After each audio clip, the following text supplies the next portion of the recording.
to explain to us why is this. He says the minister gave the instruction. So we don't know what is the intention. And we, in Parliament, even say that we don't know what informs the minister to say disband the team, because the team's work speaks for itself, is there. I mean, on frequent basis, the previous ministers were briefing the nation about what the team is doing. This new current administration has not done that. Now suddenly we see the letter that says the team is disbanded. We don't know the reason. Fortunately for the investigation happening in Gauteng under the leadership of the project manager, which is Jaro Kumalo, and evidence is retrieved from one of the criminal syndicates, which makes it clear that there's a communication between the minister and these people. The very same minister goes on record on a teleconversation he's having with someone else, where he says, I know this is my comrade. Whereas he has said in Parliament he does not know the person. We see on the records communication of this Mkhwanazi together with an accused.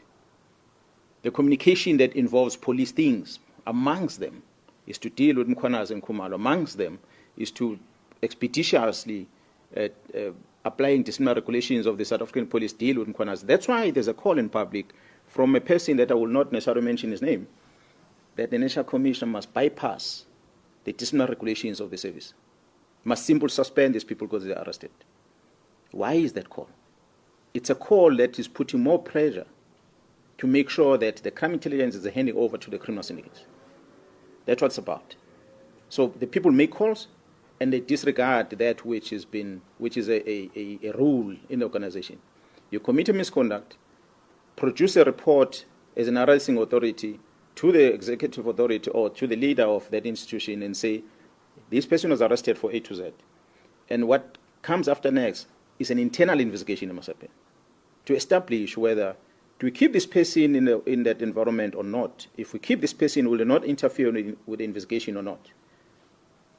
But those powers are taken away from the National Commission who's supposed to do that by the court, by magistrate, who says you must not go there. So automatically it means the court have now taken the role of the National Commission dealing with the disciplinary matter by suspending people. The National Commission is confused. And now what does this court mean? That's why to date the National Commission has not appointed anyone.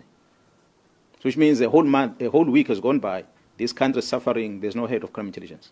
Because court decided, not the court, maybe let me rephrase, one presiding officer decided that these people cannot go and work there. So that almost suspended the entire disciplinary regulations of the police, which is a concern. Not to say people did not commit misconduct. They would have been arrested if they committed misconduct. But allow the internal process to happen. But they are not doing that. They are on the media attacking. Another question. Now, PC, with all this work that you have been doing, arresting criminals and trying to dismantle this drug cartel or criminal syndicates, do you believe that all these investigations against you, they were purposefully targeting you so that you can be removed or eliminated from these investigations? And do you believe that your safety is in jeopardy after this revelation? Yeah, well, the safety of South Africans is in jeopardy. At least Mkhwanazi still has a firearm. He still has a men and women that he works with. He can still somehow protect himself. There are men and women out there that are vulnerable. They've got no one to protect. So we can't be worried about our own safety. We must worry about the safety of the citizens. So ours is to go out there and lay our life to protect them. That is my only concern right now, not about my safety. You know, everyone shall die. The time will come. If it comes, it comes. But if an enemy comes to you, attack the enemy. Don't allow the enemy to take advantage. You can't just lie with your arms in your hands like that. You have to fight. So that's what we are doing now in KZN, and we shall fight. And this fight is very big. So it needs people who are committed. People who are not worried. No, they're going to chase you. They're going to arrest you. Get out of that prison and fight. They're going to suspend. They're going to dismiss you. They can get you out of the police. When you're out of the police, join men and women in the private sector that are dedicated in dealing with this criminality and fight from outside. That's why we're calling on them to also join us to fight.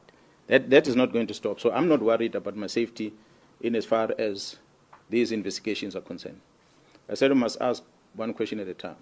What is the other one that was prefacing that? Thank you so much, because you forgot as well.